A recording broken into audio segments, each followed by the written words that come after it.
Hi, this is Colleen. I was starting a Google Hangout on Twitter for educators. My LSD people are having trouble getting through, so I'm just going to record this for now and let you guys see it.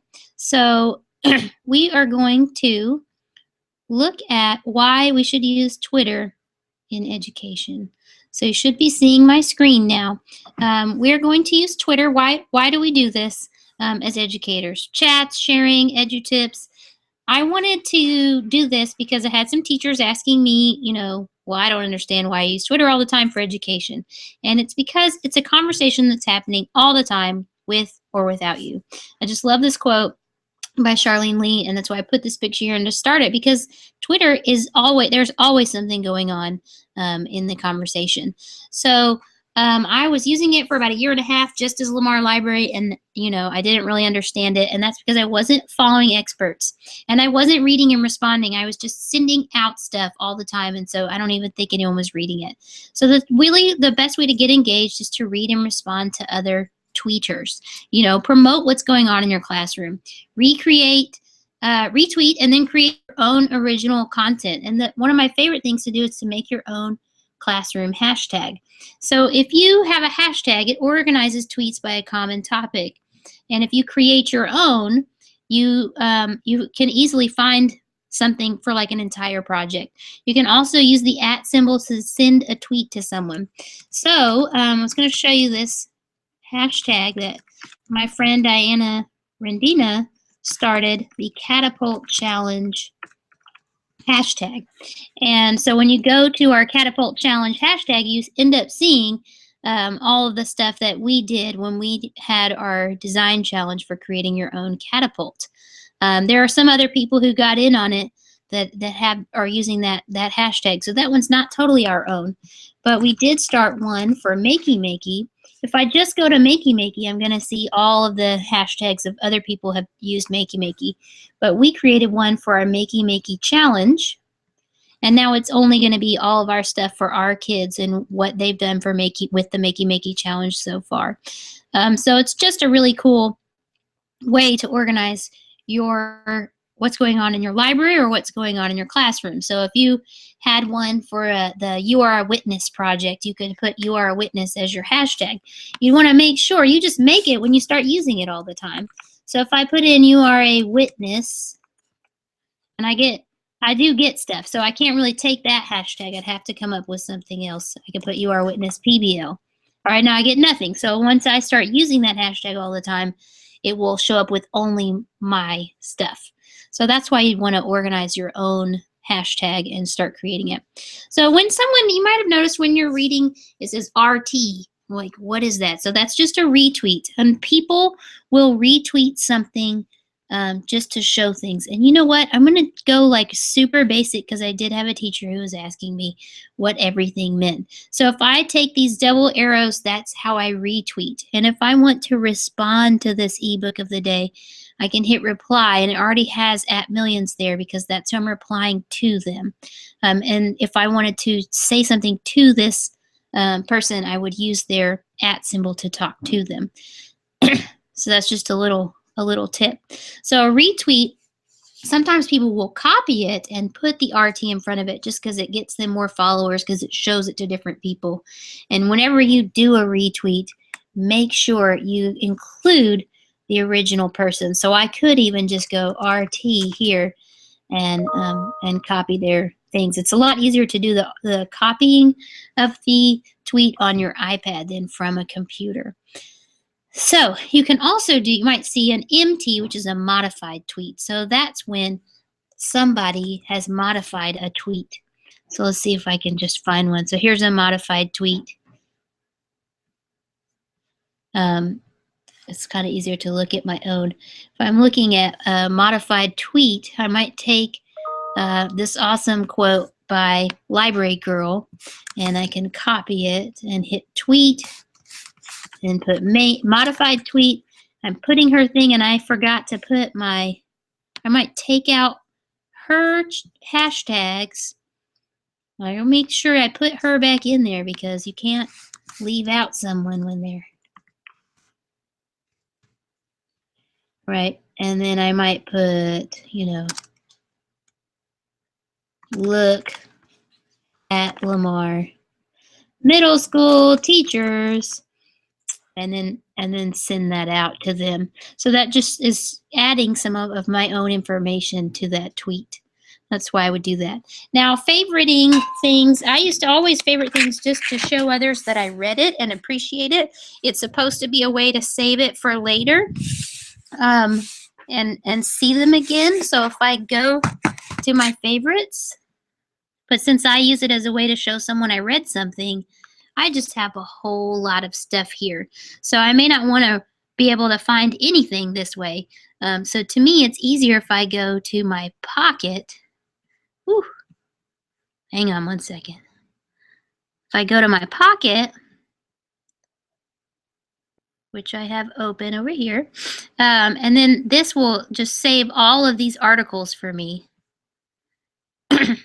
I may not have let you see it because I had it hiding in Safari, but Pocket is a way. Let's see, get Pocket.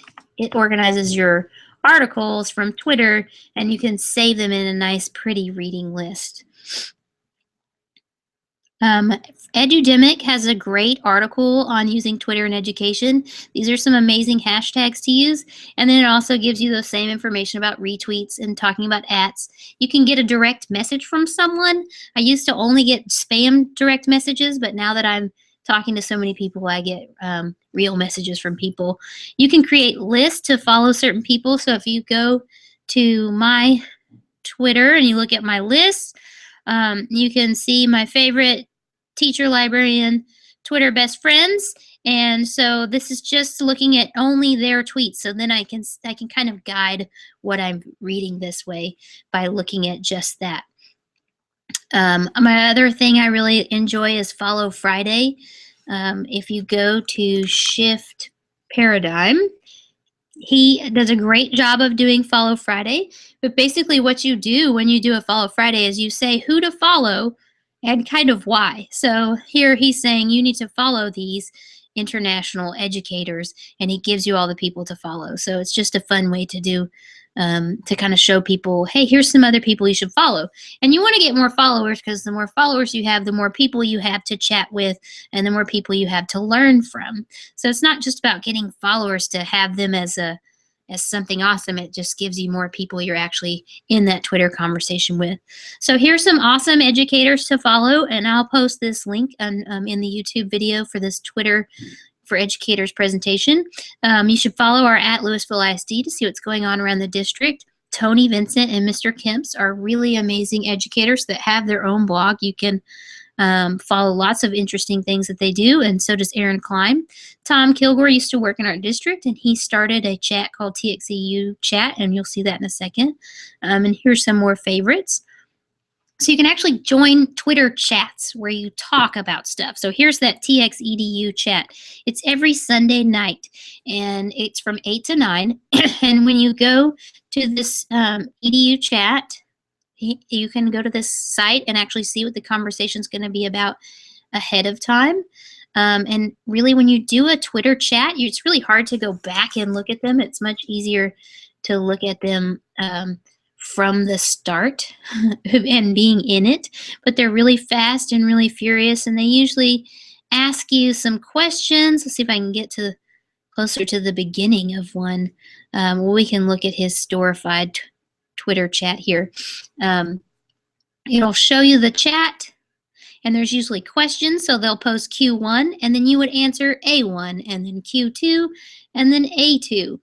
So it's just a good way to join a conversation with some fellow educators. My favorite, of course, is YA Love, because we talk about young adult books, and then a lot of times we popular authors and they respond. For instance, we were doing YA Love the other day, and Kiera Cass from the selection got on and said, oh, if you love my book, you should read Shannon Hale's Princess Academy. And so I now get to tell my students, well, I spoke with Kiera Cass. She said you should read this. So they think that's really cool. If you've never been to Teach Like a Pirate, you should go look at Dave Burgess's site and learn it. It's about teaching like a pirate. If you know me, you'd know that I love the idea of teaching like a pirate. LISD hosts 2 chats as well. They're every Monday night, so you can go to LASD chat first and third, or 1 to X chat the second and fourth Monday. That's a great chat to go to. Genius Hour is also an excellent chat because it talks about it's a good kids developing their own inquiry and exploring that, and it's a really great way for them to learn, especially since we're kind of moving towards PBLs right now. Here are some hashtags you can follow, our LASD ones specifically, and all the strategic design goals have their own hashtag. So it would be LASD goal 1 or goal 2 and B1, B2. Here's some really just simple EDU hashtags. And if you go to my link here, here are 300 hashtags that you can follow on Twitter, which is kind of overwhelming, I know. So you may or may not want to get to that. Twitter is a great professional development tool. This is a quote from a magazine I was just looking at yesterday where a superintendent tells us that Twitter is giving him those connections to connect with people professionally who are doing amazing things. So the other night when I was on Teach Like a Pirate, someone said, what if we all worked in the same school? And I thought, yes, that would be amazing. What if we did all work at the same school? But it's so cool to be able to connect with people professionally all around the globe. If you see my Dot Day video, you can see I organized all of those people I chatted with during Dot Day with Twitter. So I wouldn't have been able to do it without Twitter. And now I've got some makey Joy Labs are going to have a conversation with my students because I asked them to on Twitter. And so sometimes you just have to ask on Twitter, and you can get all kinds of really cool people to connect with your students. It can help you find a mystery Skype to talk with. I mean, it could be just about anything. So it really helps with your professional learning network, which I love this photo, this illustration infographic done by Sylvia Duckworth. And it really does help you connect your students globally. And you can turn to that professional learning network any time of the day. I can just go to Twitter and, make a new tweet and say, I need help finding student mentors for Scratch. And I can add a certain people that I know can help me, and then send that out and find information like right away. If I want to help myself a little bit further, I might put coding, and kids can code, so that I can just get even more people to help me find that information that I want. So it helps me collaborate, it helps motivate me, and it just gets me excited to be here every day. So I'm trying to stop sharing my screen so you can see me again. So it's a great way to connect with other educators and even other people. I've found 4 young adult authors that said they're willing to Skype with my students just because I said, hey, would you do this? I loved your book. My kids love your book. Would you Skype with us? And it's a great way to get our kids more globally connected. So I hope you start using Twitter, and I hope you follow me on Twitter. And I have 2 places on Twitter that I'm using, and that is have myself, which is graves.colleen.com, not .com, at Graves Colleen.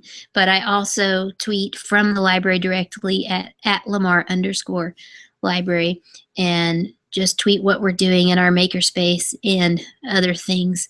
So make sure you follow me on Twitter. Oh, I just realized I wasn't screen sharing again. Hang on, let me show you again, because I just expect Google to do it for me. So here again, here are those at Lamar Library. That's my tweets from the library, and I do lots of vines from there.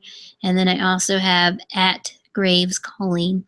So you can follow me on Twitter, and you can join the conversation and start tweeting and chatting and building your own professional learning network.